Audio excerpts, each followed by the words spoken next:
التكريم دائما تكريم فني، هذه المرة تحت شعار راح الغالي راح.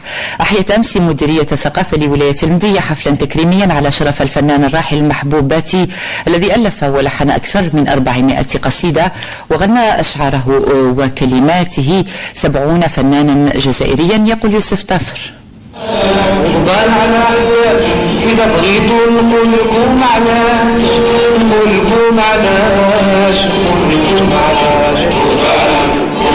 المدية كرمت ابن التتري محبوب صفرباتي المبدع الذي ترك الحلاقة والخياطة ليخيط الكلمات لكبار الأغنية الجزائرية الملتزمة والأصيلة. ما كاينش شالور تاع ولاد بلادو وولاد بلادي ثاني، ما غير كيتفكروا هكذا ولا صون في بليزير سيت ان اونور بور لا فامي. محبوب باتي يريح في التاريخ ان شاء الله. ربي يحفظ اللي قاموا بهذا الشيء العظيم ان شاء الله. نتمنى ان شاء الله النجاح للجيل ويستفيد من هذه المبادرات اللي كاينه. من خلال هذه المبادره باش نخلد هذا الاسم على المستوى الولايه، نعطوا له اسم على مؤسسه ثقافيه، لما لا؟ يستاهل كل خير.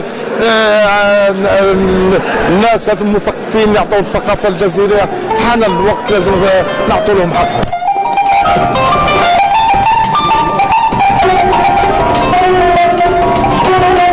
الحفل الذي نظمته مديرية الثقافة لولاية المدية وأحيته الأوركسترا السيمفونية الوطنية كان كبيرا كبر قامة الرجل، لتصبح الاحتفالية عيدا سنويا تكريما للراحل المحبوب محبوبته.